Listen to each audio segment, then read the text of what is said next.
Buonasera, ben ritrovati. Siamo anche in diretta su YouTube adesso. A breve poi invieremo anche il link sugli altri social. Finora si è collegata Moira, che è in collegamento solo col microfono, e poi attendiamo che arrivino le altre persone, ma intanto cominciamo ad introdurre Eccoci il qui. discorso. Buonasera, ecco, ora anche su YouTube ha cominciato a partire il live streaming. Sta entrando anche Mario in questo momento. L'ultima volta che ci siamo collegati, che abbiamo fatto la videoconferenza, ciao Mario nel frattempo. Buonasera. Ben arrivato, e anche Luca si sta collegando. Ciao anche a Luca. Ciao, mi senti? Sì, mi sento perfettamente. Bisogna che arrivino anche le altre persone. Stavo dicendo appunto che rispetto alla videoconferenza la settimana scorsa, in cui avevamo ipotizzato la preparazione di una petizione da presentare al governatore del Veneto per indire la dichiarazione di indipendenza del Veneto, e per dare, come dire, sostanza a una situazione di grave preoccupazione che coinvolge un po' tutti i veneti, e per trovare appunto una soluzione che sia concreta per poter ritornare ad avere speranza per il nostro futuro. Rispetto all'ipotesi che avevamo tracciato, nel frattempo, in questi giorni, come avete visto, siamo riusciti a mettere in atto, preparare appunto questa petizione. Abbiamo cominciato, l'abbiamo lanciata, e come avete visto ha cominciato anche ad avere qualche numero interessante di adesioni. Abbiamo superato quota 3.300, e ovviamente l'auspicio che sia ancora più importante come adesioni nei prossimi giorni. Per cui da questo punto di vista insomma abbiamo mantenuto la parola rispetto a quello che avevamo annunciato qualche giorno fa. Qui ovviamente, tra l'altro, anche da ieri, come dire, in qualche modo molta gente ha ricominciato a muoversi un po' di più e anche a lavorare in Veneto. Non so come voi state vivendo questa situazione, se vi è cambiato qualcosa rispetto ai giorni precedenti, da ieri. Non so, Mario, come vedi? No, per me non cambia niente, perché sono sempre a casa, quindi, però vede più traffico in giro, si vede molto più movimento. Però comunque te sei sempre a casa, voglio dire. Sì. Ok. Sì, essendo pensionato, quindi non cerco anche di muovermi poco, perché comunque bisogna stare attenti. Giustamente. Mi sembra giusto. E per quanto riguarda invece la Svizzera, che novità che sta anche in Svizzera? Allora, qualche novità? Certo. Allora, praticamente dopo 2 mesi al studio, il 27, perché settimana passata non sono riuscito a collegarmi. Ero qua per opera di sanificazione dello studio, e sì, diciamo che le limitazioni qua è un po' più, diciamo, l'acqua di rose, ecco, rispetto a quel che ha deciso i governanti lì. D'altra parte però te controlla se te vai in giro con la mascherina, e te guarda se te vai a meno di 2 metri di distanza, e ovviamente col mio lavoro qua è un po' un problema, perché il mio lavoro è proprio quello indicato per andare a ciapparsi qualche maronte lì, qualche disgrazia. Diciamo, può essere, come dire, a rischio, no? Sì. Dunque adesso ho ancora il vantaggio di avere il lavoro ridotto, che è quella situazione per la quale mi dà dei finanziamenti per i dipendenti, per l'assistente. E dopo, oltre a questo, ho visto nel frattempo benvenuto anche a Massimo che si è collegato. Mi devo rompere i coglioni con te, Io vado... Beh, aspetta, che prima invece di sentire i litigi di famiglia, intanto che si mette d'accordo, tendiamo il microfono. E dopo un po' di sovvenzioni, io arrivai praticamente. Ho fatto domanda e diciamo che le cifre sono un po' più significative rispetto a quelli che distribuisce il governo tricolore. Come che avevi già, come dire, anticipato in un'altra videoconferenza, e te me confermi, insomma. Sì. Io ho visti, le mie promesse, gli effettivi, insomma. E non sei prestiti, diciamo. No, anche quelli. Anche prestiti, però anche, come dire, erogazioni di liquidità. Sì, a fondo perduto, insomma, ecco, a fondo perso. Assolutamente. Bene. E a livello di persone, come la reazione? Ha paura. Stranamente, qui che avevo cura prima della chiusura, prima del Serar, ovviamente non si è presentato perché ha paura e mi dice guarda aspettiamo prima di concludere le terapie. E invece arriva dei casi nuovi, arriva delle urgenze e anche dei programmini simpatici, quindi con gente nuova che non aveva mai visto e si è presentata. Evidentemente, essendo restato a casa per 2 mesi col mal dei denti, è evidente che mi aspettava altro che verressi per catarmi, insomma. Ecco. E quindi, vabbè, ovviamente sì, lavoro ridotto in tutto e per tutto perché vedo 1/2 persone al giorno, 1/2 pazienti al giorno, quindi ti capisci che è una roba veramente limitata. Ecco. Molto limitata, a regime ridotto. Sì. E Gave, invece per quanto riguarda la petizione, Gave vista, Gave già firmato? L'ho girato anche a Bergamo, quanti riferimenti e quindi... Diciamo, come vi parla la reazione delle persone? Tutti quanti erano piuttosto convinti, insomma, di firmare. Spero che la cresca, insomma, che sia il passaparola, perché ho cercato di andare fuori anche dai confini, diciamo, stretti, proprio perché sapeva di avere seguito lì a Bergamo e quindi ho cercato appunto di diffondere attraverso i vari gruppi WhatsApp che ho, di riuscire a avere delle adesioni, sempre nei limiti dei confini della Serenissima, perché siamo di qua dell'Ada. Assolutamente sì. Mario, che tu anche te qualche film? A parte che cerca dei miei amici che tutti contro.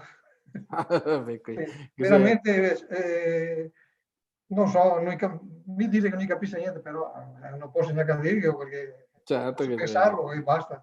Così amici bisogna tenerli per quello che sei. Cioè, difatti è molto, come si dice, proprio lui che così, io convinto che robe vai bene, spera e pensa sempre che questo governo deve far bene, e le deve far qua, deve far là, ma non vede che fa niente, insomma, tante promesse, ma fatti finora niente. Ma non vede, infatti, anche un orbo vede che non gli devo fare niente, dopo non so. Bravo. A parte che soldi non viene, mi dice come fa se soldi non viene. Perlomeno che l'accette qui che passa l'Europa, chi accetta perlomeno, non so. A parte che il debito su debito, ma insomma. Quindi insomma questa è la reazione. Sì, ovviamente la partenza ascolta anche il fatto che ci sono dei giorni di vacanza, perché ormai è difficile in questa situazione in cui ci troviamo distinguere tra vacanza, giorni normali. Che c'è un po'... Infatti si fa confusione anche sui giorni. Si fa confusione. Se le luni, se le martedì. Esatto. Però sicuramente adesso che ha ripreso, diciamo che il livello minimo comunque da raggiungere per poterla proporre che raggiunga almeno la quota di 10.000 firme. Questo è il livello minimo, penso, perché abbia un minimo di visibilità. C'è comunque tanti veneti, perché stiamo parlando di migliaia di persone che senza alcuna forma pubblicitaria, se non il nostro passaparola, i messaggi sui social, ma senza nessuna... L'ho messa anche su Facebook a qualche domani, ma ha risposto anche male, quindi... Vabbè, quei che sempre nel senso... mi immaginai, però qualcuno che non mi fa niente, no? Che se mi risponde male, tanto dopo se troviamo una regola un'ombra assieme, quindi... Esatto.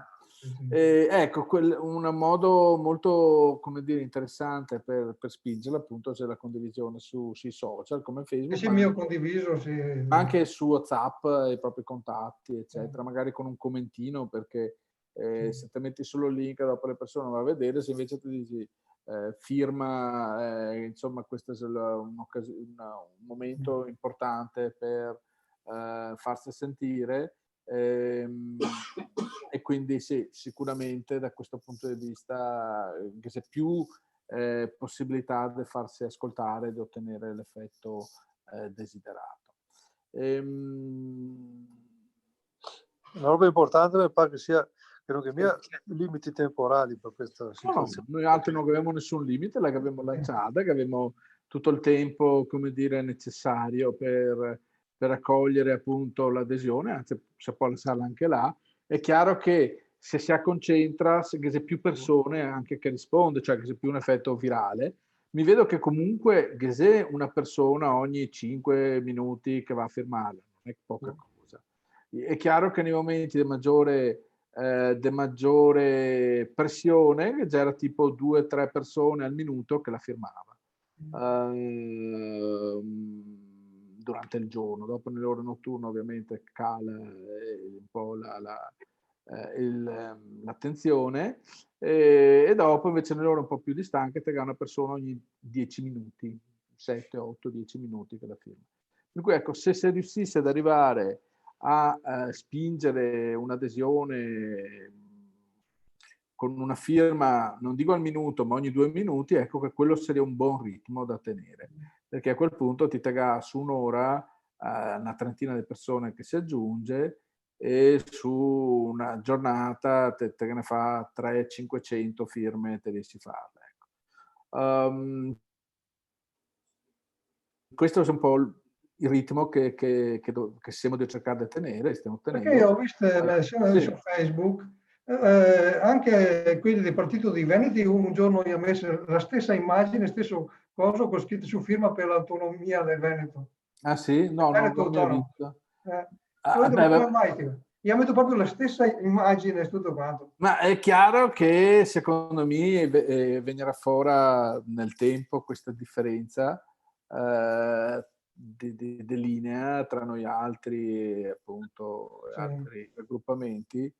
Intanto si sta collegando anche Maria Cecilia, che ne ha scritto un'email. Maria Cecilia, ti risponderò nel corso magari di questa videoconferenza, non sono ancora riuscito a scrivere la risposta invece all'email che te ne mandà, e dopo adesso appena fra un po' andremo anche a rispondere alle giuste rilievi che più che altro domande che te ha fatto.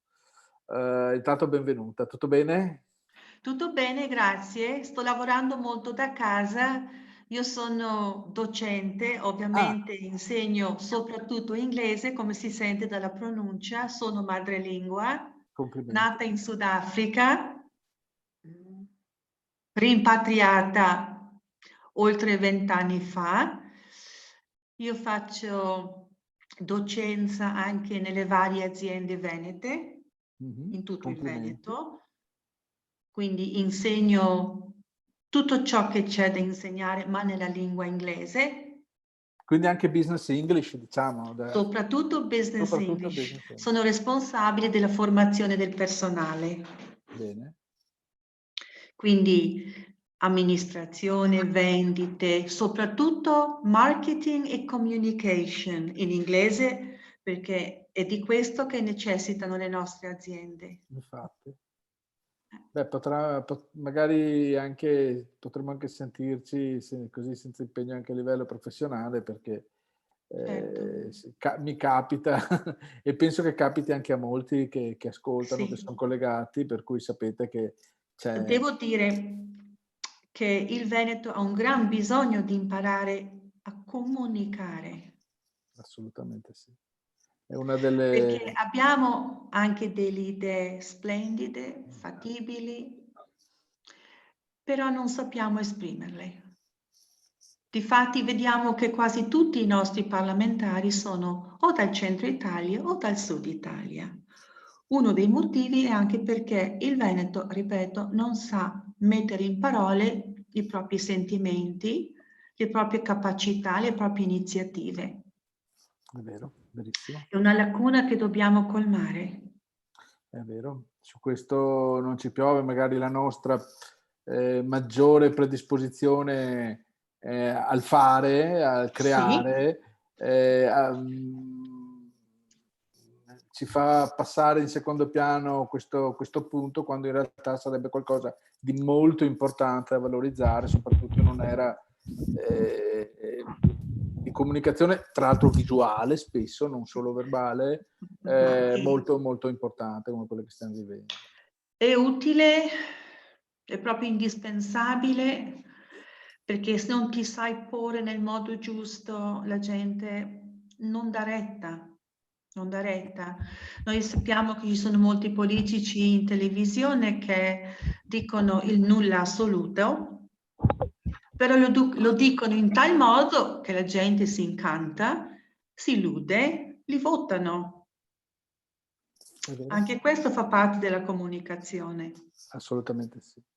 Ne abbiamo un gran bisogno, tra l'altro ne abbiamo bisogno anche noi, come indipendentisti, come plebiscito. Sì. Per cui se sarai, se la cosa ti farà piacere, se avrai tempo, ben volentieri magari anche ti chiederemo consigli quando dovremo fare dei comunicati in inglese, perché magari ci manca una persona certo. Il sito è già molto ben fatto così com'è, un inglese perfetto. Però l'Italia in generale parla tanto, parla troppo, fiumi di parole, e la conclusione non c'è quasi mai. La gente è talmente stanca di sentire parole, fiumi di inutili parole. Benissimo.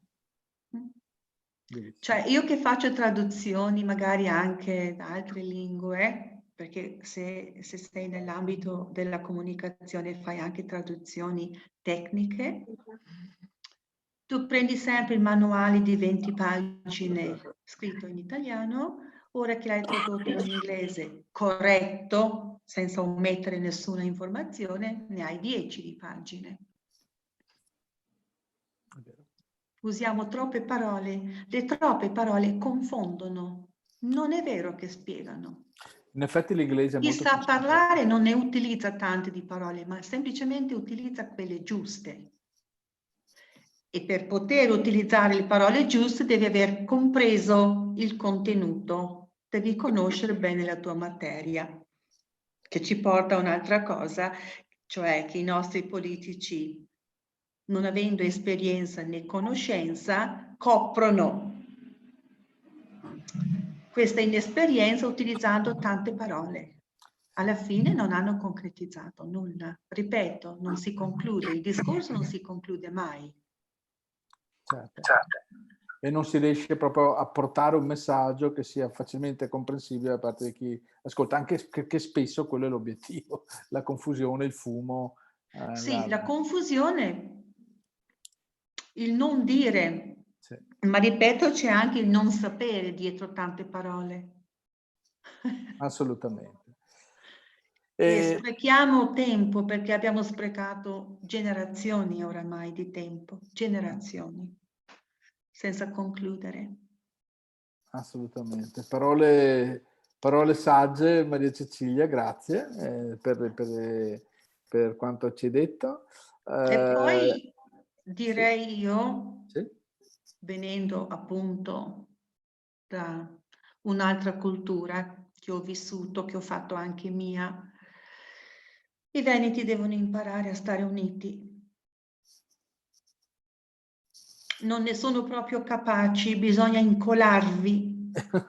Altro che. Sì, perché c'è molto individualismo. Questa è sempre una caratteristica in positivo, determina poi la capacità di intraprendere, di fare, di inventare, di creare, però poi Certo, l'altra faccia della medaglia è proprio quella che dici tu. ma se la squadra non è unita, Anche i risultati poi ne risentono.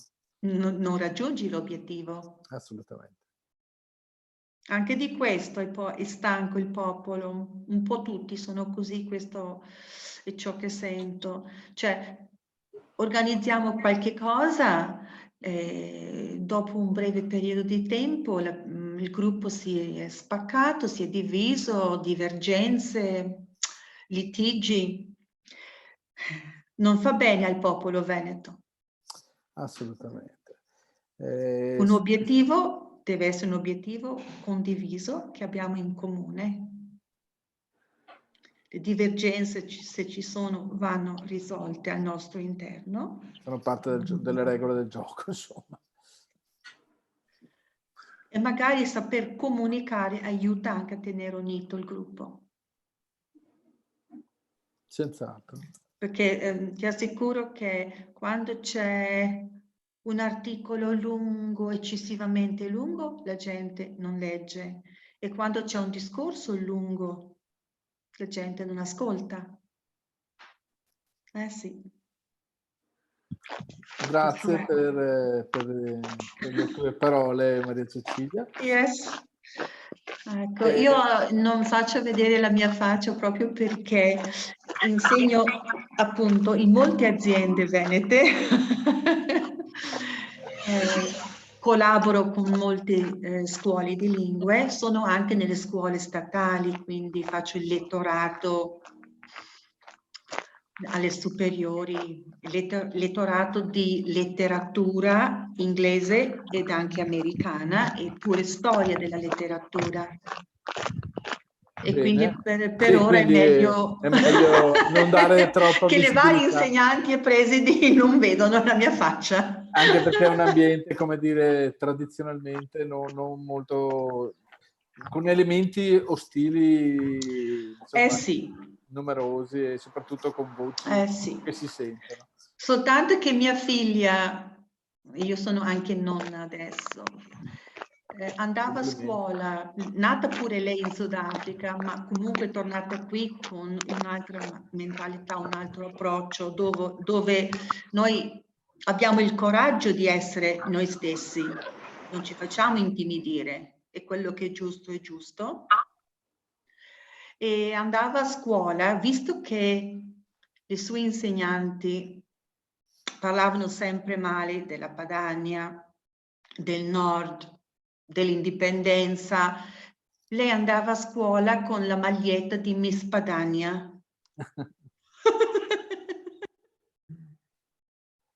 Perché diceva, i ragazzi fanno le assemblee davanti alla scuola con la bandiera rossa, comunista.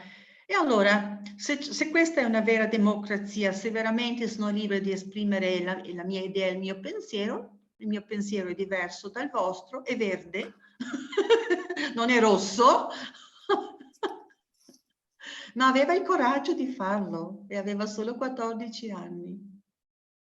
E adesso invece sarebbe più opportuno mettere delle magliette di colore marciano.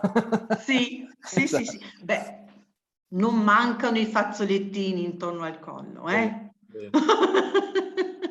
Ma all'epoca era in voga la Lega Nord. Sì.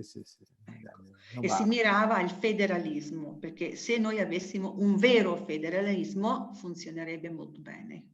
Un vero federalismo vuol dire che tu gestisci le finanze che ricevi dalle tasse dei tuoi cittadini, e cioè i soldi non andrebbero allo Stato centrale, punto. Tranne che per la difesa nazionale, come negli Stati Uniti d'America.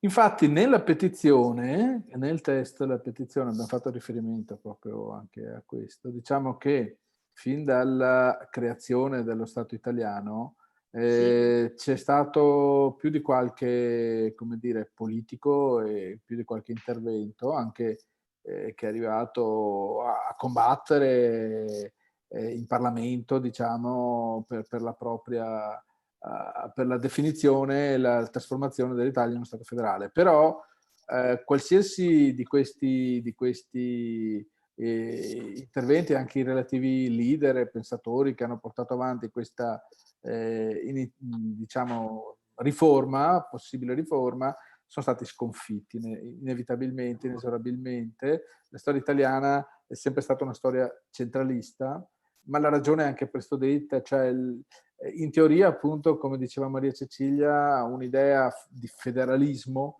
potrebbe essere un qualcosa che teoricamente potrebbe adattarsi all'Italia, anche se dal mio punto di vista siamo molto in ritardo, perché la situazione è così grave che diventa un po' difficile oggi recuperare tutta una serie di situazioni che nel frattempo si sono No, l'approccio deve essere ben diverso. Però, Abbiamo proprio perso quell'occasione.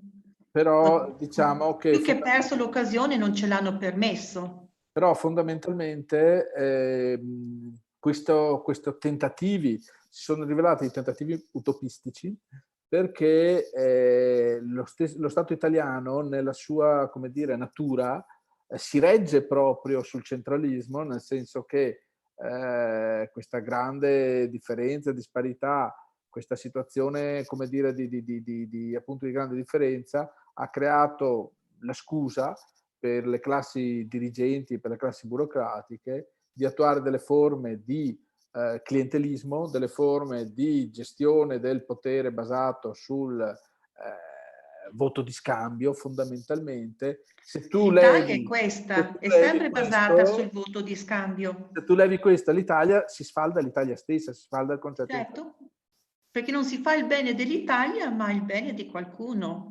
Sì. E quindi da questo punto di vista il federalismo bellissimo, però risulta utopistico. In realtà quindi è emerso soprattutto negli ultimi anni, anche in virtù dell'esempio di alcuni paesi. Ieri si ricordava nei social, si festeggiava il 30° anniversario dell'ottenimento dell'indipendenza da parte di Lituania e Lettonia, due delle tre repubbliche baltiche, no? Che hanno riconquistato la propria sovranità, ristabilito la propria sovranità dopo l'oppressione, diciamo, sovietica, dopo essere state assorbite all'interno dell'Unione Sovietica.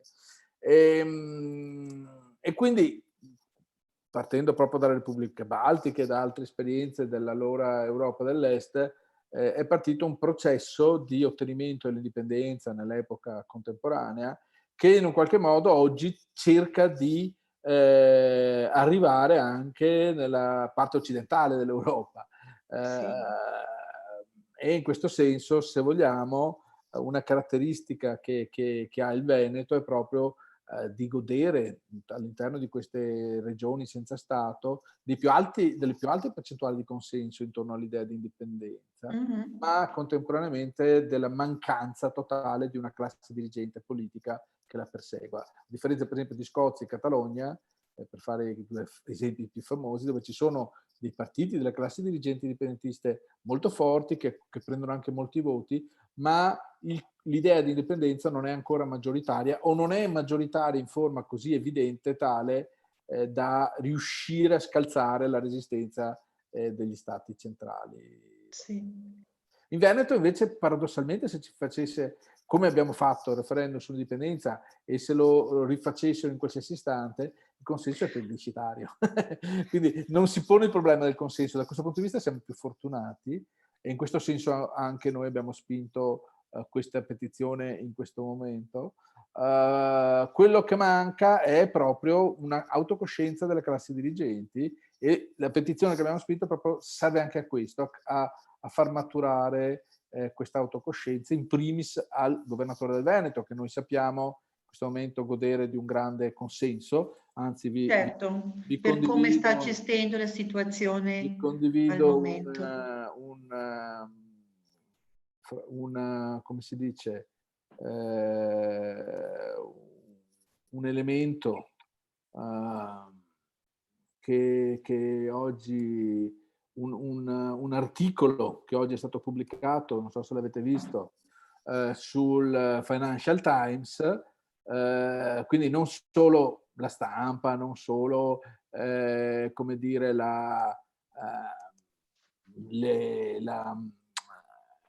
i sondaggi. La settimana scorsa parlavamo di un sondaggio che vedeva grande popolarità appunto di Zaia, ma adesso anche il Financial Times, quindi organi di stampa internazionali, che non so se vedete, Sì, diciamo sì, l'immagine, che parlano della stella nascente che addirittura fa ombra a Salvini.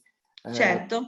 Per cui da questo punto di vista sicuramente abbiamo un'attenzione che potrebbe essere importante, e credo che con la petizione abbiamo l'occasione di metterla in rilievo, proprio di far fronte e di fare pressione sul governatore del Veneto affinché appunto passi da un'idea indipendentista a un'idea invece,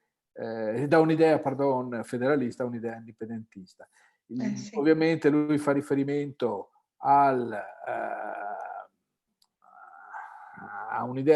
di autonomia, come sappiamo, che è irrealizzabile, e spetta a noi indipendentisti invece fargli pressione affinché il tema, l'agenda cambi.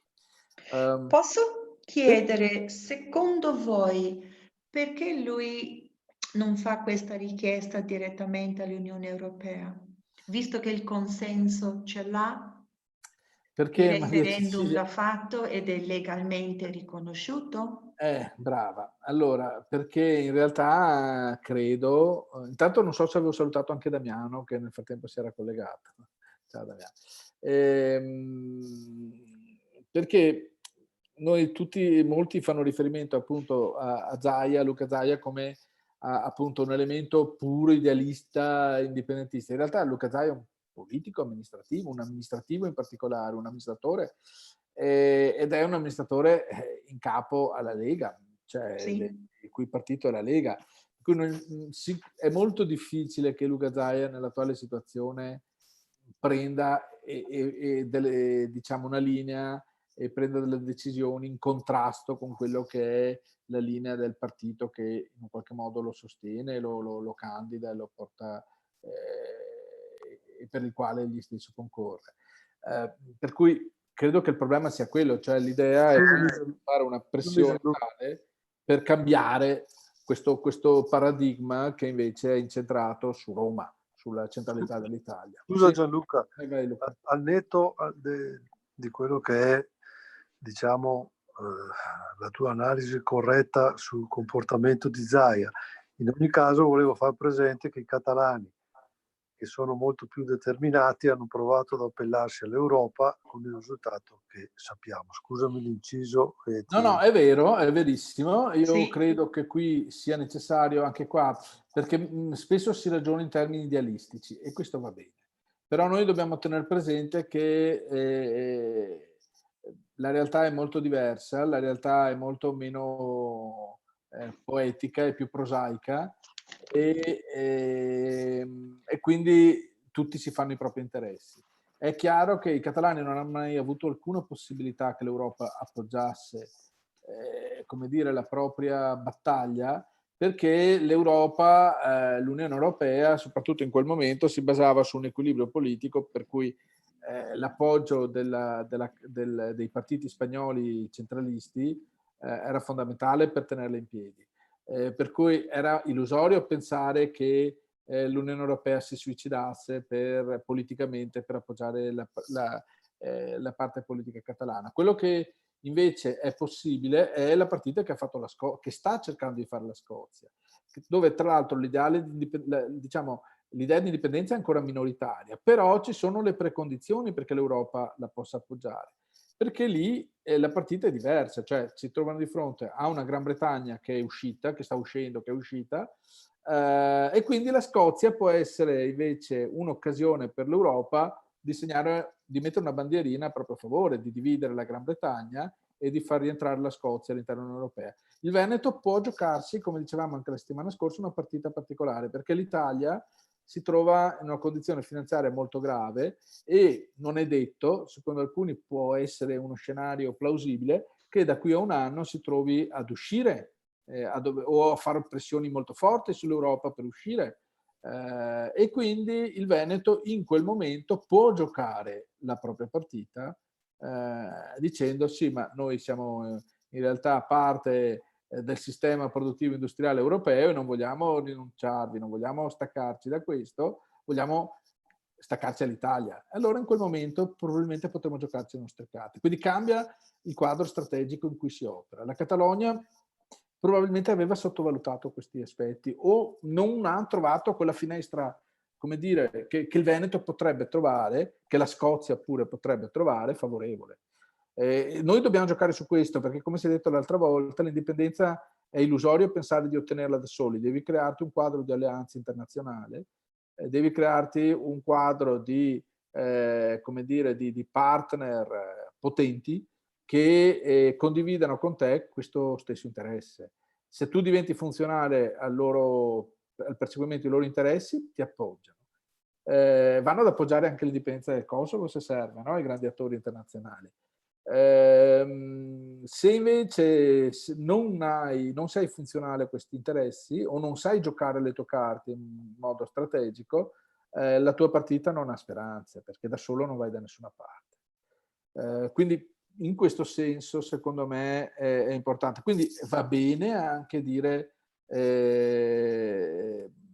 fare pressione per esempio su Zaia perché faccia a sua volta la voce forte in Europa, però questo deve avvenire in un quadro che in questo momento non è realistico perché Zaia fa parte della Lega e non ha nessuna intenzione di uscirci, insomma, penso. Per cui quello che spetta a noi indipendentisti è far pressione su di lui, ma senza avere l'illusione che riusciamo a folgorarlo sulla via di Damasco. Magari avviene, saremo tutti più contenti, ma non dobbiamo illuderci che sia così. Ecco. No, dobbiamo mirare a una collaborazione con il Assolutamente. governatore. Sì, assolutamente sì, in questo senso sì, anche perché ha un indice di popolarità tale che sarebbe sciocco non farlo.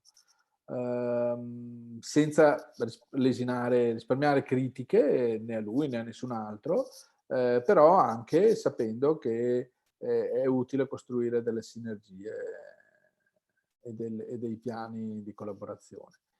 Ecco, questo è il senso. Oggi volevo commentarvi anche un altro punto interessante, visto che abbiamo parlato un po' di Europa e abbiamo parlato di, come dire, anche di situazione finanziaria dell'Italia.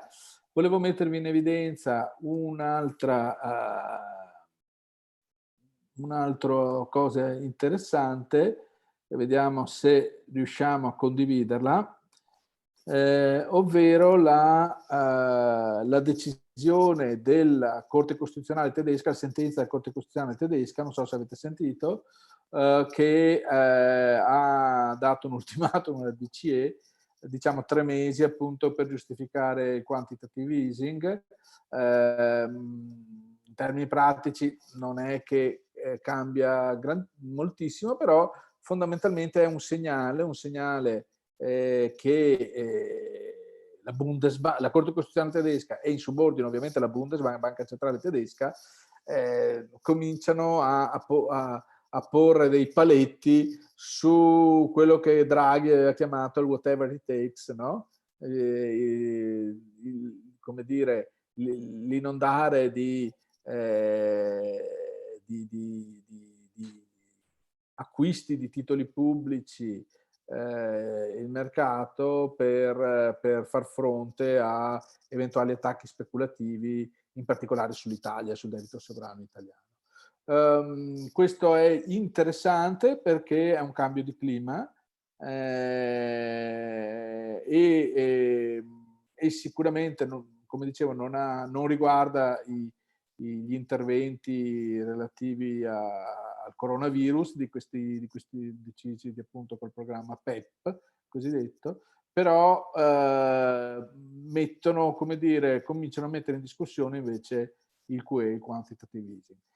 Questo va incontro a quello scenario di cui vi dicevo poco fa, cioè è probabile che da qui a qualche mese, a qualche semestre, la situazione finanziaria dello Stato italiano diventi così esposta, ancora più esposta di quello che già non sia adesso, dal porre in difficoltà l'Europa stessa al portare avanti i programmi di riassorbimento appunto dei titoli pubblici italiani attraverso il QE e quindi al porre l'Italia di fronte alla scelta se restare in Europa o uscire, perché i politici italiani tutto vogliono fare fuorché mettere mano alla spesa pubblica, alle riforme ovviamente. Perché questo vorrebbe dire smettere di fare le proprie politiche clientelari, vorrebbe dire prendere decisioni impopolari, vorrebbe dire mettere a rischio i propri voti.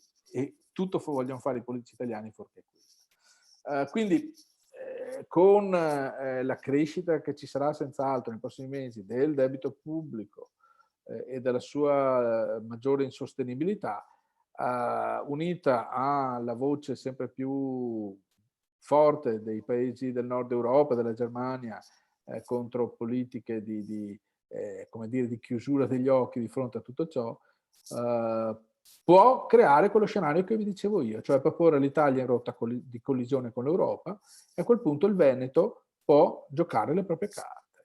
Noi, come detto anche l'altra volta, dobbiamo riuscire a spingere la situazione in questo momento per far sì di essere pronti per allora. In questo senso la petizione è uno strumento che mi sembra assolutamente in linea, non so se condividete, perché cerca di cambiare il dialogo e le parole chiave che si erano imposte, che si basavano sull'autonomia e che, se noi siamo abili, potremmo spingere sempre di più verso l'indipendenza. Cosa ne pensate? No, speriamo. Anche perché va in fretta di questa indipendenza, perché qua si va sempre più nel baratro. Altro che. Sempre peggio. Assolutamente sì. Anche perché l'impressione è che adesso arriva alla Cina a comprare più tutto qua. Non so, perché loro ripartiti prima dei altri. Sì, sicuramente si pone un problema di tante attività, di tante situazioni che non sono in grado di sostenere la crisi che sta solo agli inizi. Oggi, visto che abbiamo cominciato a usare questo metodo di condivisione delle informazioni, volevo condividere anche un'altra informazione che si è emersa, ovvero la produzione, l'indice PMI manifatturiero di aprile, che è venuto fuori stamattina, che ha toccato il minimo storico. Si parla di una stima di una diminuzione della produzione industriale del 48% tra marzo e aprile, cioè cifre mai viste in nessuna situazione che abbiamo vissuto recentemente in assoluto. Quindi stiamo parlando assolutamente di cose gravi, di situazioni molto, molto gravi, e quindi bisogna trovare una via d'uscita. L'unica via d'uscita, appunto, come te dicevi anche te, Mario, e come condividemmo tutti, c'è proprio l'indipendenza. Uscendo dall'Italia magari salviamo il salvabile, perché se affondano tutti, l'Unione Europea non ne guadagna proprio nulla. Assolutamente, ma salviamo l'Italia stessa. Salvare ciò che è salvabile, speriamo che l'Europa si renda conto che almeno con il Veneto indipendente la situazione può reggere, altrimenti no. Sono d'accordo, assolutamente. anche perché appunto pazienza che c'è una crisi, pazienza che questa crisi raggiunge in particolare le regioni del nord, ma dopo cosa fa il governo italiano quando si tratta di andare a decidere quale piano di aiuto alle imprese, alle famiglie viene adottato, come viene fuori oggi, ti destina l'80% degli aiuti anticrisi al sud.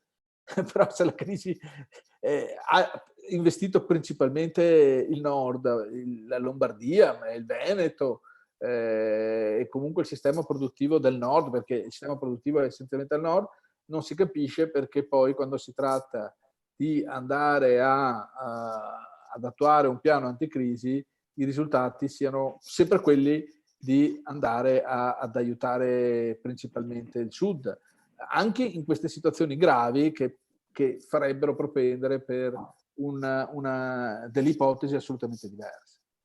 Quindi sì, per noi veneti restare in questo stato italiano sta cominciando a diventare un lusso che non possiamo più permetterci probabilmente. Da tempo è un lusso che non ci possiamo più permettere. Preoccupa, io volevo dirvi anche, fare un po', invitarvi a riflettere anche su questo, preoccupa ovviamente il fatto che in una situazione di crisi come questa, però il pubblico non percepisca l'assoluta inadeguatezza della gestione da parte del governo italiano. Vi condivido questo sondaggio che è uscito ieri, fatto da SVG, secondo cui diciamo la percezione dei cittadini italiani di fronte alla gestione dell'emergenza vede l'Italia essersi comportata molto bene, seconda al mondo dietro la Corea del Sud. Meglio della Germania stessa, seppur di poco. Quando la realtà dei fatti, come sappiamo, è assolutamente diversa. Ecco, è evidente che questa è una situazione indotta dall'abuso, come dire, dei sistemi di controllo, anche di manipolazione dell'opinione pubblica che il governo ha messo in atto e che il regime mediatico italiano ha messo in atto, però preoccupa che i cittadini non siano in grado di discernere la realtà dei fatti quando è davanti a loro. Ecco, quindi sicuramente noi veneti dovremmo riuscire a mettere l'accento anche su queste situazioni, perché rischiamo di avere i nostri concittadini che di fatto sempre di più vengano drogati da una disinformazione pubblica, mediatica, filogovernativa e assolutamente illogica, che addirittura fa negare loro la realtà, non gli fa vedere la realtà dei fatti. Noi ci troviamo di fronte a una gestione italiana assolutamente scandalosa sotto tutti i punti di vista, come abbiamo detto più volte, e dispiace che i cittadini non se ne rendano conto, che sia minoritaria questa visione da parte dei cittadini. Purtroppo con la paura sono riusciti a creare una situazione di dipendenza, di sudditanza psicologica molto forte. Ecco, per cui come indipendentisti avremo anche questo compito, proprio di informare, di mettere in rilievo queste contraddizioni e dobbiamo darci da fare molto in fretta, perché altrimenti questi concetti poi passano sopra di noi e diventano difficili da smontare nell'opinione pubblica. Comunque il popolo è ben consapevole, con questo meccanismo europeo salva stati o distruggi stati, meglio, che dobbiamo comunque contribuire un'enorme cifra. In cambio ci hanno già dato 36 miliardi. Questi 36 miliardi, se non mi sbaglio, vanno restituiti con interessi entro 5 anni. È chiaro che no, l'Italia non ce la farà a restituire questi 36 miliardi entro 5 anni con interessi. Beh, anche qui attenzione però a non cadere in un facile errore che è stato portato avanti proprio da alcune forze politiche. Il debito pubblico in realtà nessuno ti chiede di restituirlo interamente. Quello che ti viene chiesto è di pagare gli interessi, appunto, di riuscire a sostenerlo. Il problema è, intanto salutiamo Francesco che si è collegato, il problema è che questo sistema di gestione, di pagamento degli interessi comincia a diventare assolutamente insostenibile per tutti. Fondamentalmente lo Stato italiano, quando vanno a scadenza le varie tranche di debito, lo finanzia attraverso l'emissione di nuovo debito e si trova man mano che va avanti il tempo, man mano che viene minata la sua credibilità, a dover contrattare questi nuovi finanziamenti, nuovo debito a tassi sempre più sfavorevoli, a condizioni sempre più sfavorevoli, e quindi è questo il processo perverso che si crea. Non è tanto il fatto che tu debba restituire i soldi, ma il fatto che agli occhi di chi te li presta tu sia sempre più inaffidabile, quindi ti fa pagare degli interessi sempre più alti. Sì, sei uno Stato ad alto rischio. Purtroppo sì, ma non è che sia un rischio inventato, è un rischio reale per chi ti presta i soldi. Certo. Quindi una persona impoverita che ha effettivamente bisogno di aiuto viene punito. Sì, ma anche e soprattutto perché Viene punito perché ti impongono un tasso di interesse altissimo che tu comunque non potrai mai ripagare. Ma certo, ma anche perché questa persona impoverita, che in teoria appunto verso cui come dire, le sue argomentazioni sarebbero quelle di strappalacrime, ma il problema è che questa persona impoverita poi quando riceve i soldi li va a scialacquare per pagare all'Italia, per bruciarli appunto su carrozzoni pubblici assolutamente assurdi, per non riuscire a gestire una linea di sostenibilità della spesa previdenziale che possa essere come dire, gestita tenendo conto di quelle che sono le risorse che lavorano e quelle che invece non lavorano, e con una quota di dipendenti pubblici che francamente diventa molto difficile da sostenere. Per cui è chiaro che chi ti presta i soldi dice ok che sei povero, ma non stai facendo nulla per diventare meno povero, voglio dire, anzi fai di tutto per diventare sempre più povero, un po' come quando Perché tu hai... l'Italia non sa autogestirsi. No, ma perché non vuole? Nel senso che per dare un'idea chiara è proprio quella del tossicodipendente, cioè l'Italia è un po' il tossicodipendente che chiede agli altri di dargli i soldi per continuare a comprarsi la droga.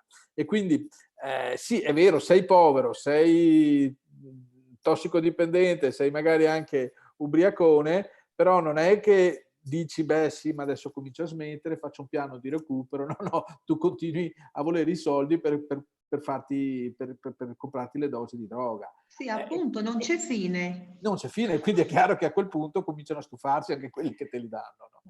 Questi soldi. Da questo punto di vista, per esempio, invece la situazione proprio della Grecia fa da lezione. Comunque la si voglia pensare, la Grecia in questi anni ha fatto dei sacrifici enormi, ha saputo correggere tantissime decisioni di spesa pubblica impazzita, con pensioni di reversibilità anche a parenti di non so quale grado, e cose assurde che si erano venute a creare, i premi ai dipendenti pubblici che arrivavano in orario. Ma scusa, ma se tu arrivi in orario ti prenderai lo stipendio, devi prenderti il premio? Perché quelli Mentalità latina. sì, e oggi non mi ricordo, mi spiace non aver I salvato premi alla corruzione, il malaffare, sì, l'incompetenza. Ma in Sicilia c'è stata, adesso non mi ricordo più che categoria, ma una categoria di lavoratori pubblici che pure ha richiesto i premi per fare il proprio lavoro fondamentalmente, non per fare cose in più. Ecco, da noi, voglio dire, da questo punto di vista, la situazione per quanto riguarda l'Italia è insostenibile, non può andare avanti così, e io credo che sia importante che noi indipendentisti ci impegniamo a correggere una narrativa che invece, ahimè, soprattutto la Lega di Salvini ha cambiato, ha cercato di cambiare qui in Veneto, nel nord in generale, dando la colpa all'Europa quando la colpa è della politica italiana. Sì, Noi dobbiamo concordo. cercare di aver chiaro. Concordo. A prescindere da qualsiasi altro ragionamento, l'Unione Europea non si fida dell'Italia. Sì, ma Per la malgestione, ribadisco, per le organizzazioni mafiose che sono infiltrate ovunque, più soldi tu dai all'Italia e meno ne avrà e sempre più si indebiterà. Assolutamente sì. Perché non c'è chiarezza, non c'è giustizia. È un po' che ce lo dicono. È un po' che ce lo dicono e penso che sarebbe anche che sia giunta l'ora un po' che ce ne rendiamo. È inutile arrabbiarsi con l'Unione Europea. Ma le organizzazioni mafiose non sono infiltrate, sono consustanziali con l'Italia. Ok? Assolutamente sì. Che non si capisce chi comanda. Siamo tutti collusi. Non si capisce chi controlla chi. Non siamo, sono, perché noi l'abbiamo subita, perché che organizzazioni mafiose siano arrivate anche, diciamo, al di là del Po. Noi, Certo, perché vanno dove trovano soldi. sì, però noi non le abbiamo inventate quei modi di gestire i rapporti sociali. Sono cose che fanno parte di una cultura che rispetto a noi è completamente estranea, perché la mafia è arrivata anche in America, la mafia è arrivata dappertutto. Ma bisogna L'abbiamo sempre esportata, no, l'hanno esportata, Sì, noi sì, l'abbiamo sì, subita, sì. noi l'abbiamo Il Sud ha subita. esportato le organizzazioni mafiose negli Stati È Uniti. importante vedere dove un certo costume, una certa modalità nasce e si caratterizza.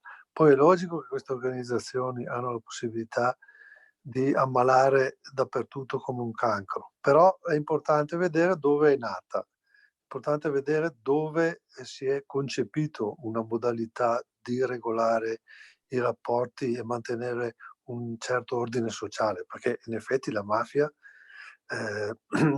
diciamo che era un antistato all'inizio, era in contrapposizione quando sono arrivati i Savoia. Poi praticamente è diventata un tutt'uno con il sistema politico. Però è sempre importante vedere dove è nata, è sempre importante distinguere dove si è concepita questa modalità e dove invece la si è subita come da noi, vuoi con i mafiosi a confino, vuoi con tutte quelle cose che negli anni 60-70 sono state fatte. Scusate l'inciso, ma io ci tengo sempre, quando dicono che la mafia è dappertutto, perché la mafia c'è anche in Veneto, la mafia, la camorra c'è in Lombardia, io mantengo sempre il punto su questa precisazione. Fai bene. Ecco. Beh, sì, è arrivata da noi, dopo ovviamente, come dire, purtroppo quando fai leva sull'ambizione, sui soldi e quant'altro, qualche mela marcia ce l'abbiamo anche noi e quindi capita come ad Eraclea, no? Che ti trovi l'amministrazione che è collusa o comunque, secondo, se sarà confermato ovviamente quello che è emerso dalle indagini, che purtroppo il processo di infiltrazione sta avvenendo in modo chiaro. Sono diversi, in Veneto cioè, ci sono diverse situazioni purtroppo di innesto che sono avvenute, che stanno avvenendo e su cui dovremo cercare di tenere gli occhi aperti, anzi l'indipendenza ci servirà proprio per questo, per evitare che questi fenomeni diventino endemici, che questi fenomeni cambino il nostro modo di essere e che diventino un qualcosa di ancora più serio di quello che già purtroppo sono.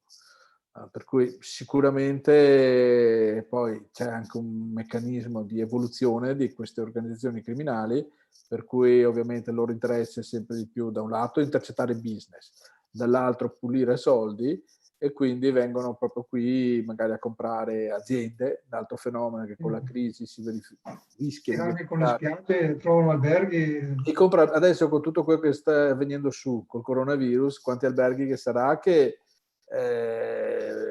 arriva qualcuno con la maschetta e dice beh, ciapa qua. Esatto.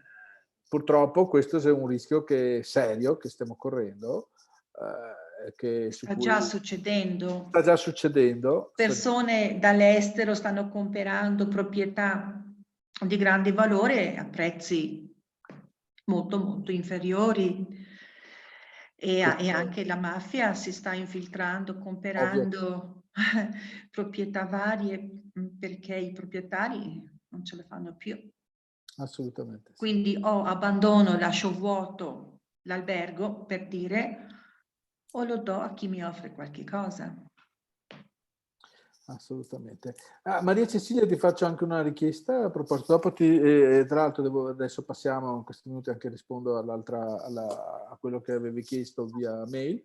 Se ci aiuti a tradurre in inglese, in un inglese che sia chiaro e corretto, anche la petizione. Sì. Grazie. Okay. Per quanto riguarda Maria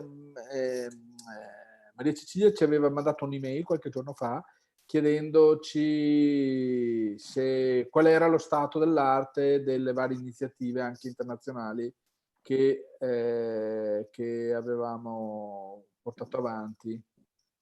Vedo che Francesco fa fatica, non ha il microfono. Beh, lo salutiamo, ma non riesce a parlare. Comunque dicevo, Maria Cecilia appunto ci chiedeva un ragguaglio, un aggiornamento in questo senso, in particolar modo le varie iniziative che erano state portate avanti erano un diciamo, ricorso alla Corte Europea dei diritti dell'uomo inizialmente, che ovviamente vi ricorderete poi a un certo punto, come era preventivabile, come era logico, ovviamente la CEDU ha ritenuto non compatibile con quello che è il loro come dire, compito, e quindi ovviamente si è rivelato essere un binario che non poteva avere un esito positivo, ma questo lo sapevamo fin dall'inizio, però era per noi un atto dovuto quello di doverlo fare. Per quanto riguarda la petizione per ricorso alla Corte internazionale di giustizia dell'Aia, quella invece è un filone aperto, però purtroppo è un filone molto difficile perché richiederebbe uno Stato riconosciuto che si facesse l'attore interprete della richiesta del Veneto in tal senso. Questo potrà essere sicuramente un processo formale che si viene a creare nel momento in cui in Veneto si creano le condizioni politiche per cui appunto la indipendenza viene messa al centro dell'agenda politica e trova anche un quadro di alleanze internazionali favorevole. Ecco che da quel punto di vista noi saremo già pronti con il meccanismo appunto che potrebbe proprio essere quello della Corte internazionale di giustizia dell'ONU, dell'AIA, così come per esempio è stato per il Kosovo. Noi siamo pronti da quel punto di vista, tutto è già realizzato, basta semplicemente che si creino quelle condizioni favorevoli interne e internazionali per potervi adire. Per cui ecco, questo è un po' il quadro, quindi la partita è in corso, però chiaramente per essere vinta bisogna vincerla prima qui e contemporaneamente avere una situazione internazionale favorevole che ci permetta di fare scacco matto, fondamentalmente di dare scacco matto, perché per quanto avevamo detto anche all'inizio di questa videoconferenza. Questo è un po' il quadro. Queste cose noi di solito le comunichiamo nei nostri incontri. Mi rendo conto anche di una cosa, che probabilmente quando noi facciamo gli incontri è molto più difficile seguire il nostro messaggio, perché le persone che partecipano sono essenzialmente persone locali, e quindi non si riesce a far passare il messaggio come magari si riesce a far passare con questi invece interventi tipo questo, che poi vengono ascoltati sia in diretta sia poi in un secondo momento, e quindi probabilmente anche l'azione che portiamo avanti viene comunicata meglio attraverso questo canale che abbiamo inaugurato. Quindi da questo punto di vista probabilmente la situazione del coronavirus ci ha fatto un favore, perché ci permette di comunicare meglio, e qui torniamo al punto iniziale che avevi sollevato, Maria Cecilia, dove la comunicazione è un aspetto fondamentale comunque per ottenere... Sì, i veneti hanno bisogno di chiarezza. Assolutamente. Vogliono risposte concise, chiare.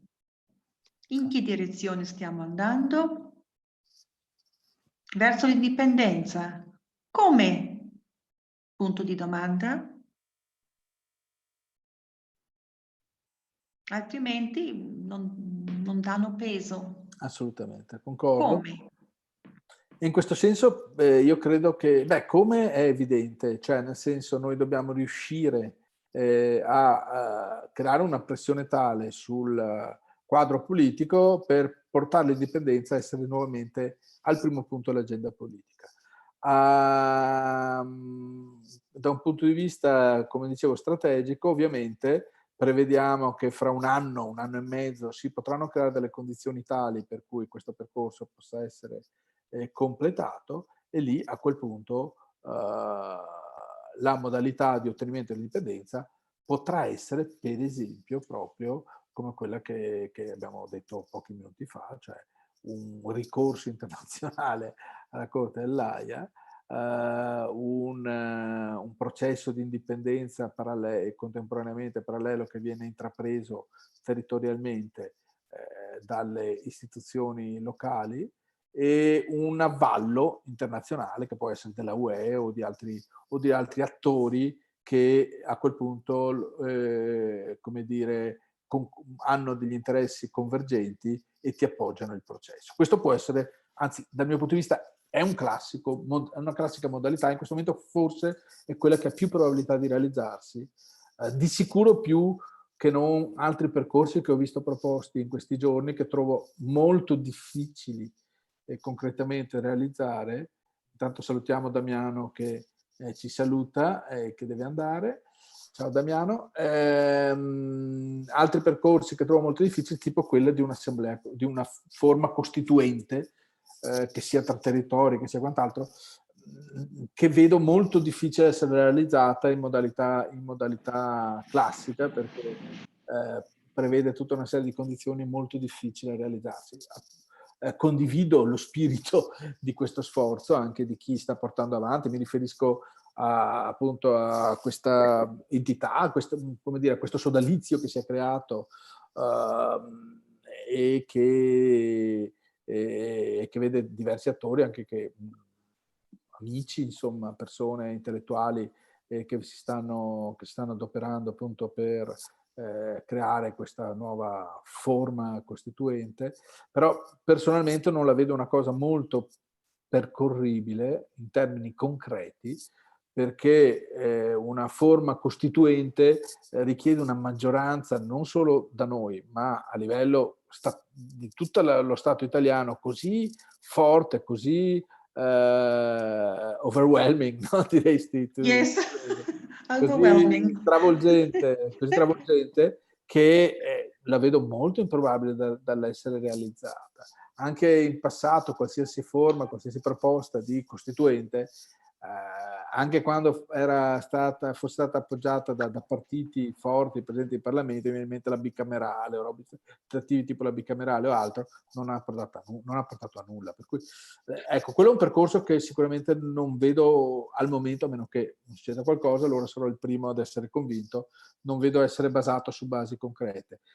Io credo molto di più che il percorso, quindi il come, sarà un incrocio, un incastro di situazioni internazionali favorevoli nella quale noi sapremo inserirci, e perché questo avvenga vuol dire che per allora noi dovremmo avere una classe dirigente indipendentista, favorevole all'indipendenza,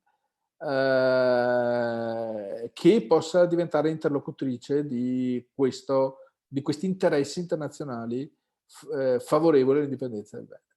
Diversamente diventa una battaglia, come dire, di una fatica a confronto dei quali quelli di Ercole diventano le passeggiate, voglio dire, perché non puoi agire contro di tutti. C'è un principio, no? Anche se vuoi nelle arti marziali, nell'aikido, no? Se tu hai forza 10, il tuo avversario ha forza 100, se tu lo affronti come dire, direttamente, lui ti schiaccia, perché 100 contro 10 ti travolge.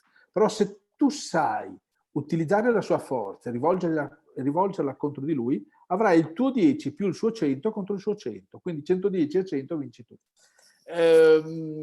Credo in questa forma che possa verificarsi, cioè da questo punto di vista ci serve qualcuno di molto più forte di noi per far sì che noi piccolini riusciamo ad ottenere l'indipendenza. E questo qualcuno molto più forte sono i classici attori nella storia.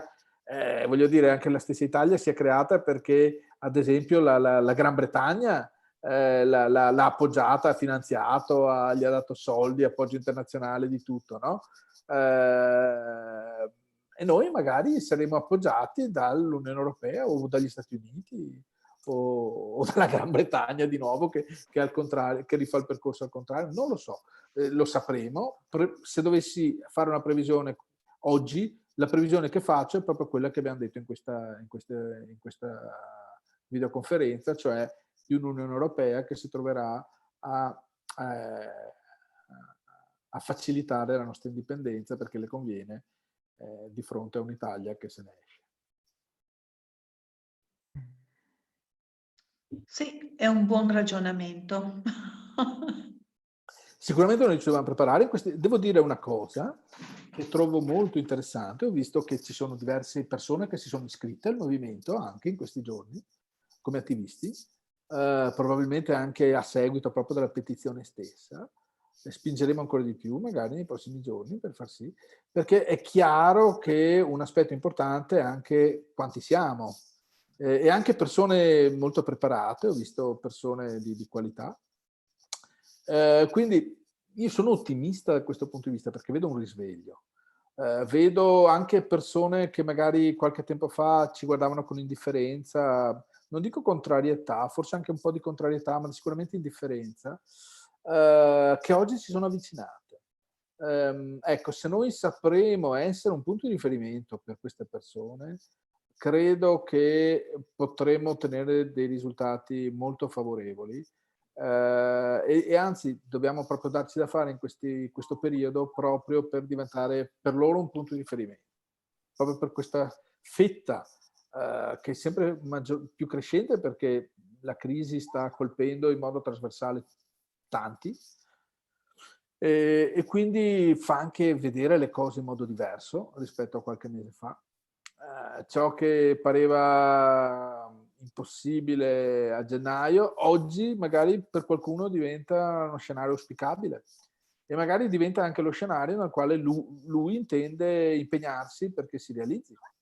Ecco che un movimento come il nostro può crescere in queste situazioni molto velocemente, e sta a noi essere abbastanza abili, veloci, per far sì che ciò avvenga. D'accordo. Allora, abbiamo fatto un po' tardi, credo, non so voi, ma cominciamo ad andare verso un po' l'ora di cena, almeno più da qualche parte, per cui direi di non andare oltre, se siete d'accordo, anche per mantenere un formato così snello. Quindi se qualcuno vuol fare un po' un saluto, un intervento finale, e poi andiamo verso le conclusioni. No, io volevo salutare, è stato molto interessante. Grazie Mario. Dobbiamo farci meglio conoscere dal popolo. Assolutamente, assolutamente. Dobbiamo trovare i mezzi. Sì, sono d'accordo. Tutti Essere più visibili, molto più visibili. Niente, io per adesso la secessione e l'indipendenza l'ho fatta con i piedi, trasferendomi in Svizzera. Se c'è bisogno dell'appoggio della Svizzera, vedo di trovare dei contatti. Quello potrebbe essere molto interessante. Sì. Certo. Lo dico col sorriso, ma Ma convinto. esatto. Sì. Va bene, allora il mio compito è quello, la mia mission è quella, allora dai. Va bene. Di cercare contatti così ad alto livello qua in Confederazione, ecco. Grazie Sì, Luca. abbiamo bisogno di numeri Sì. No, ma e io di visibilità. sono pronto a tornare indietro, sono pronto a tornare indietro, anche se questo è un paradiso, è un Eden, è una cosa bellissima. Io sono sempre pronto a tornare indietro perché il cuore batte sempre dove sono nato. E quindi se c'è una minima possibilità, sono pronto a togliere le tende e tornare indietro a dare il mio contributo, sicuramente. Se vedo che c'è uno spiraglio, aspettatemi, vengo a fare massa critica anch'io. Grazie Luca. No, grazie a voi. Grazie a tutti. Grazie Maria Cecilia, ti mando via email breve. Sì, grazie. In Grazie modo che io possa meglio spiegare alla gente che mi chiede, che mi pone queste domande. Assolutamente. Loro, ripeto, non vogliono dilungarsi, vogliono delle risposte precise, concise. Assolutamente sì. Tutto lì. Grazie. Grazie a tutti Presto. ragazzi. Prossima. Buona serata e a presto. Alla Grazie. prossima settimana. Grazie. Ciao, buona indipendenza a tutti. Ciao, buona indipendenza, ciao. Ciao. Viva San Marco. E viva San Marco, sì. Evviva.